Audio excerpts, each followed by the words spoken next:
श्री कृष्ण कहते हैं, अगर आप अपने मन को अपने वश में नहीं करेंगे तो वो आपके दुश्मन की तरह काम करना शुरू कर देगा। निर्माण केवल पहले से बनी चीजों का नया रूप है। कोशिश की जाए तो अपने अशांत मन को आसानी से नियंत्रित किया जा सकता है। इंसान नहीं, उसका मन किसी का दोस्त या दुश्मन होता है। जो किसी दूसरों पर शक करता है उसे किसी भी जगह पर खुशी नहीं मिल सकती। आपका निराश ना होना ही परम सुख होता है।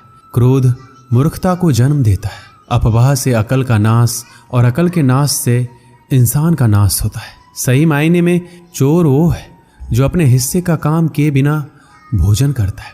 कर्म करते जाओ, फल की चिंता मत करो। मन बहुत चंचल है जो इंसान के दिल में उथल पुथल कर देता है। यहाँ हर कोई खाली हाथ आया था और खाली हाथ ही इस दुनिया से जाएगा। परिवर्तन संसार का नियम है। कल जो किसी और का था आज वो तुम्हारा है, कल वो किसी और का होगा। श्री कृष्ण कहते हैं, आत्मा अमर है, इसलिए मरने की चिंता मत करो। मेरा तेरा, छोटा बड़ा, अपना पराया मन से मिटा दो, फिर सब तुम्हारा है और तुम सबके हो। भूत और भविष्य में नहीं, जीवन तो इस पल में है, अर्थात वर्तमान का अनुभव ही जीवन है। जो मन को नियंत्रित नहीं करते उनके लिए वह शत्रु के समान कार्य करता है। खुशियों में तो सब साथ होते हैं, असल दोस्त वही है जो दुख में साथ दे। सदैव संदेह करने वाले व्यक्ति को कभी भी सुख नहीं मिल सकता। क्रोध से भ्रम पैदा होता है, भ्रम से बुद्धि व्यग्र होती है, तब तर्क नष्ट हो जाता है। जब तर्क नष्ट होता है तब व्यक्ति का पतन हो जाता है। मन अशांत हो तो उसे नियंत्रित करना कठिन है, लेकिन अभ्यास से इसे वश में किया जा सकता है।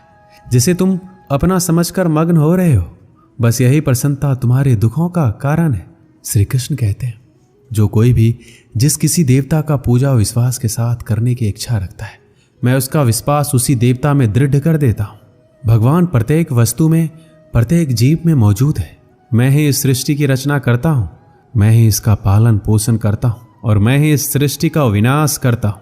मैं सभी प्राणियों को जानता हूँ, सभी के भूत, भविष्य और वर्तमान को जानता हूँ, लेकिन मुझे कोई नहीं जानता। जो मुझे जिस रूप में पूजता है मैं उसी रूप में उसकी पूजा का फल देता हूँ। दुनिया में इंसान को हर चीज मिल जाती है, सिर्फ अपनी गलती ही नहीं मिलती। श्री कृष्ण कहते हैं, रास्ते कभी खत्म नहीं होते, बस लोग हिम्मत हार जाते हैं। तैरना सीखना है तो पानी में उतरना ही होगा। किनारे बैठकर कोई गोताखोर नहीं बनता। हीरे को परखना है तो अंधेरे का इंतजार करो। धूप में तो कांच के टुकड़े भी चमकने लगते हैं। जिंदगी में आप कितनी बार हारे ये कोई मायने नहीं रखता, क्योंकि आप जीतने के लिए पैदा हुए हैं। जिंदगी में कठिनाइयां आए तो उदास ना होना, क्योंकि कठिन रोल अच्छे अभिनेता को ही दिए जाते हैं। अगर अंधकार से लड़ने का संकल्प कोई कर लेता है तो एक अकेला जुगनू भी सब अंधकार हर लेता है। बारिश की बूंदें भले ही छोटी हो, लेकिन उनका लगातार बरसना बड़ी नदियों का बहाव बन जाता है। वैसे ही हमारे छोटे छोटे प्रयास भी जिंदगी में बड़ा परिवर्तन ला सकते हैं। पूरे संसार में ईश्वर ने सिर्फ मनुष्य को ही मुस्कुराने का गुण दिया है। इस गुण को खोइए मत। सफल लोग रास्ते बदलते हैं, इरादे नहीं, और असफल लोग अपने इरादे ही बदल लेते हैं। सभी जीवों में केवल इंसान ही पैसा कमाता है। और कितनी अजीब बात है ये, कोई जीव कभी भूखा नहीं मरता और इंसान का कभी पेट नहीं भरता। विश्वास रखो उस भगवान पे, कभी ज्यादा मांगो नहीं, कम वो कभी देगा नहीं। सारे सबक किताबों में नहीं मिलते, कुछ सबक जिंदगी भी सिखाती है। जिंदगी में रिस्क लेने से कभी मत डरो, या तो जीत मिलेगी या हार भी गए तो सीख मिलेगी। शानदार जिंदगी जीने के दो ही तरीके हैं, जो पसंद है उसे हासिल करो, नहीं तो जो हासिल है उसे पसंद करो।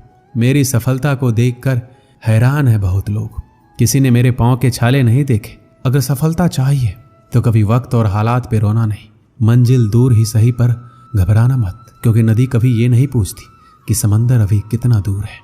गिरते रहो, भटकते रहो, सीखते रहो, लेकिन कभी हार मत मानो। जब लोग आपकी नकल करने लगे तो समझ लेना जिंदगी में सफल हो रहे हो। कमाओ, कमाते रहो, और तब तक कमाओ जब तक महंगी चीज सस्ती ना लगने लगे। सिर्फ खड़े होकर पानी देखने से आप नदी पार नहीं कर सकते। जितना कठिन संघर्ष होगा, जीत उतनी ही शानदार होगी। यदि लोग आपके लक्ष्य पर हंस नहीं रहे तो समझो आपका लक्ष्य बहुत छोटा है। हुनर तो सब में होता है, फर्क बस इतना होता है किसी का छिप जाता है तो किसी का छप जाता है।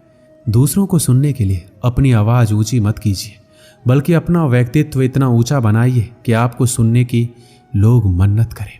अच्छा काम करते रहिए, चाहे लोग तारीफ करे या ना करे। पहचान से मिला काम थोड़े बहुत समय के लिए रहता है, लेकिन काम से मिली पहचान उम्र भर रहती है। जिंदगी अगर अपने हिसाब से जीनी हो तो कभी किसी के फैन मत बनो। जब गलती अपनी हो तो हमसे बड़ा कोई वकील नहीं, जब गलती दूसरों की हो तो हमसे बड़ा कोई जज नहीं।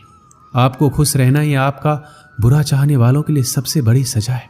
जिस दिन आपका हस्ताक्षर ऑटोग्राफ में बदल जाएगा उस दिन आप बड़े आदमी बन जाओगे। अगर एक हारा हुआ इंसान हारने के बाद भी मुस्कुरा दे तो जीतने वाला भी जीत की खुशी खो देता है। यह है मुस्कान की ताकत। अगर आपको हर बार अलग अलग तरह के कामों में सफलता मिली है तो इसका अर्थ है आपने कभी कुछ नया ट्राई ही नहीं किया। किसी काम को करो तो लगन से करो, नहीं तो बिल्कुल मत करो। बड़े सपने देखने वालों के बड़े सपने हमेशा पूरे होते हैं। सपने सच करने से पहले सपने देखने पड़ते हैं। ताकत शारीरिक क्षमता से नहीं आती, ये अजय इच्छा शक्ति से आती है। एक पिता अपने पुत्र के क्रोध से अत्यंत विचलित रहा करता था। वह देखता था कि उसका बेटा बाकी सब चीजों में बहुत अच्छा है, बहुत आज्ञाकारी है, बहुत मधुरभाषी है, लेकिन उसे क्रोध बहुत आता है। और यदि उसे किसी बात पर क्रोध आ जाए तो फिर वह किसी को भी भला बुरा कहने में संकोच नहीं रखता था। पिता ने अपने पुत्र को समझाने का एक तरीका ढूंढा। उसने अपने पुत्र को एक सुबह अपने पास बुलाया और उसे कुछ कील से भरा हुआ एक डब्बा दिया। डब्बा देते हुए अपने पुत्र से इतना पूछा, बेटा तुम मेरी एक छोटी सी बात मानोगे? पुत्र ने कहा, जरूर मानेंगे, क्या चाहते हैं आप? तो उसने अपने बेटे को कहा, तुम्हें जब भी क्रोध आए तो क्रोध पर काबू करने की कोशिश करो, लेकिन यदि फिर भी क्रोध करते हो तो एक कील इस दीवार में ठोक देना। तुम्हें दिन में जितनी बार गुस्सा आए उतनी बार इसी तरह करो। लड़के ने हामी भर दी। पहले दिन लड़के को बहुत क्रोध आया। उसने दीवार में एक ही दिन में लगभग 20 के आसपास कील ठोक दी, लेकिन आगे आने वाले दिनों में दीवार पर लगने वाली कील की संख्या घटने लगी। एक दिन ऐसा भी आ गया जब उस दीवार में एक भी कील ठोकने की जरूरत नहीं पड़ी, चूंकि लड़के ने समझ लिया था कि कील ठोकने से आसान है क्रोध को रोक लेना। जब यह स्थिति 2-4 दिन बनी रही तो उसने अपने पिता से जाकर इस बात को कहा। अब उसे दीवार में कील ठोकने की जरूरत नहीं पड़ती है। पिता ने उसे शाबाशी दी और कहा, अब जब तुम्हें कोई कुछ कहता है और तुम्हें लगता हो कि तुमने उस खराब लगने वाली बात पर भी क्रोध करने से रोक लिया है स्वयं को, तो ऐसे हर प्रयास के लिए दीवार से एक कील निकाल लो। लड़के ने ऐसा ही किया। दिन बीतते गए। एक दिन ऐसा भी आ गया, बेटे ने दीवार से सारी कीलें हटा दी। फिर पिता को जाकर सारी बातें कही। पिता दीवार के पास आए और अपने बेटे को समझाते हुए कहा, बेटे शब्दों के पास एक अपनी शक्ति होती है और वो शक्ति ये है कि ये वापस नहीं लिए जा सकते। किसी को भला बुरा कहने के बाद तुम उससे लाख माफी मांग लो, लेकिन इन दीवारों में बनी सुराख की तरह घाव फिर भी बना रहता है। इसलिए किसी को भी क्रोध में कुछ बुरा कहने से बचो। बेटा अपने पिता की दी हुई सीख से गदगद हो गया।